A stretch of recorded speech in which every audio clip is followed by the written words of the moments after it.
सुरिंदर कोहली मुट्ठी में एक नोकीली चाकू लेकर धीमे पांव बढ़ रहा था। दोनों बच्चियों की आंखों से आंसू उभर रही थी, लेकिन चीखने चिल्लाने की ताकत उन दोनों में नहीं थी। कुछ ही पलों में उनके शरीर के टुकड़े सरकारी पानी के टैंक पर मिलेंगे और 17 लड़कियों की तरह।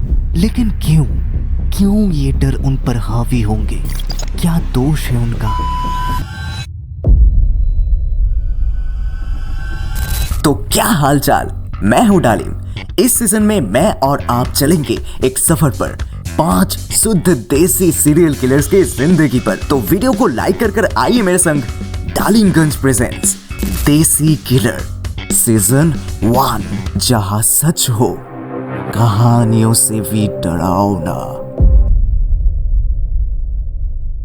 ये आदमी एस.सी. मिश्रा और लोकल दोनों लोग नितारी पुलिस स्टेशन पर दौड़ते दौड़ते पहुंचे। कहें कि उनको खबर है पिछले 2 साल में लापता हुए बच्चों की लाशें कहां पर है।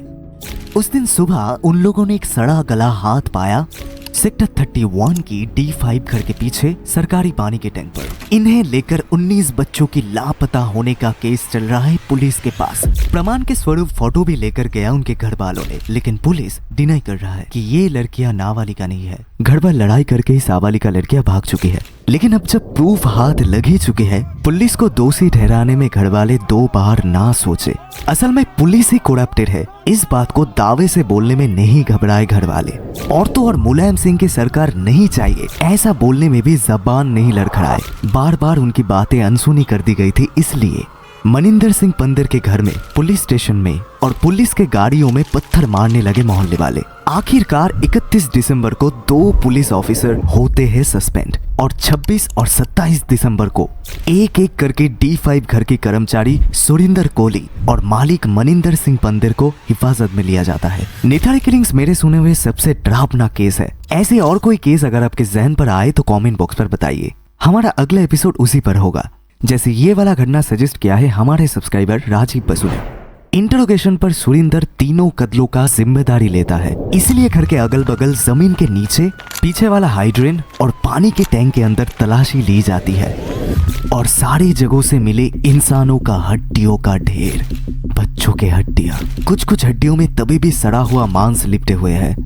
सुरिंदर और मनिंदर के अलावा और भी 2 लोग थे सस्पेक्ट लिस्ट पर, घर की काम वाली माया और लोकल डॉक्टर नवीन चौधरी।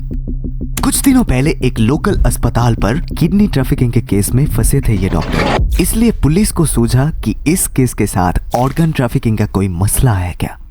लेकिन डॉक्टर जी के घर पर कोई ठोस सबूत ना मिला, इसलिए उन्हें रिहा किया जाता है। पुलिस ने पंदर के घर और बांग्लो दोनों जगह ही छानबीन चलाई।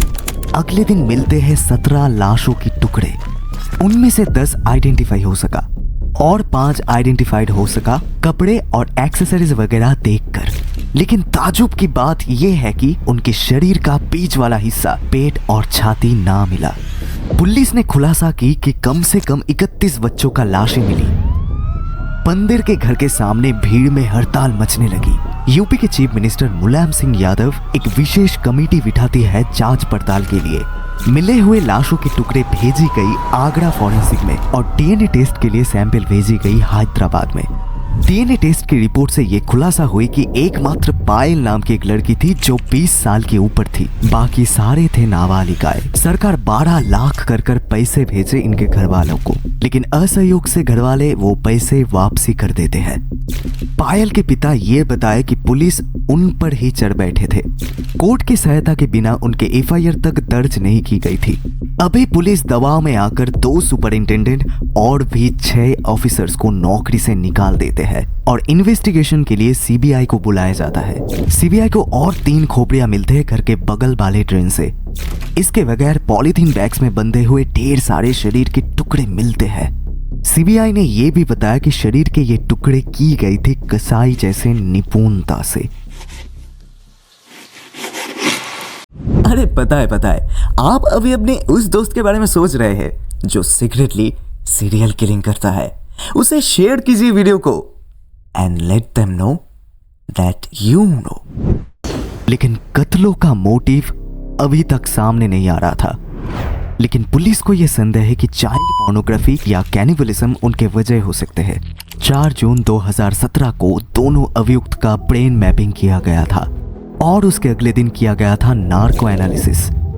ब्रेन मैपिंग और पॉलीग्राफ से यह पता चलता है कि किसी के दिमाग में क्या चल रहा है, और नार्को एनालिसिस में दवा पिलाकर सच उगलवाया जाता है। लेकिन कुछ ही दिनों में सुरिंदर कोहली सारे कत्लों का जिम्मेदारी लेता है। ये बताता है कि पहले उन बच्चियों को ले जाकर शारीरिक अत्याचार चलाता था, उसके बाद उन्हें अपने बाथरूम में गला घोटकर मार देता था, फिर उनके नाजुक शरीर को टुकड़ों में काटकर इधर उधर दफना देता था। और ये भी दावा करता है कि इन कत्लों से उसके मालिक मनिंदर का कोई लेना देना नहीं है। 28 जुलाई 2017 को सुरिंदर और मनिंदर दोनों को ही फांसी की सजा सुनाया जाता है। लेकिन 2019 को फिर से हियरिंग होने पर मनिंदर को निर्दोष घोषित किया जाता है। लेकिन बच्चियों के घर वाले इससे नाराज हो गए। लेकिन उन्हें भनक तक नहीं था कि 2023 को फिर से सुनानी होने पर दोनों को ही रिहा कर दिया जाएगा। पप्पूलाल नाम का एक सिक्योरिटी गार्ड, जिनका 8 साल का बच्ची भी ये घटना की शिकार थी, उन्होंने बताया, हमारे पास इतना पैसा कहाँ जो सालों तक हम केस लड़ते रहे। और दुर्गा प्रसाद, जिनके 7 साल की बच्ची का कत्ल हुई, वो बताता है, कोर्ट से बड़ा भी एक कोर्ट है। आईन माफ करने पर भी भगवान कभी माफ नहीं करेगा। दिल दहल उठती है। ईश्वर इन बच्चियों की आत्माओं को शांति दे, सावधान रहे, अपने परिवार को सुरक्षित रखे। जय श्री कृष्ण। वीडियो एकदम झक्कास लगा ना? तो देर किस बात का, सब्सक्राइब कीजिए। कर लिए? अरे कीजिए। तब तक ये कहानी सुनिए। सर पर चोट लेकर एक आदमी मुंबई के एक पुलिस स्टेशन पर दौड़ते दौड़ते घुसे, खून से लथपथ उसका चेहरा। पुलिस ने पूछा क्या हुआ है, वो जैसे तैसे करके बोले, स्टोन मैन। स्टोन मैन पृथ्वी के सबसे मिस्टीरियस खूनियों में से एक है, जिस रहस्य का खुलासा आज तक नहीं हुआ। तो स्टोन मैन पहली कत्ल की मुंबई की। अरे यहां पर ही पूरी कहानी जानना है क्या? क्लिक कीजिए इस वीडियो पर।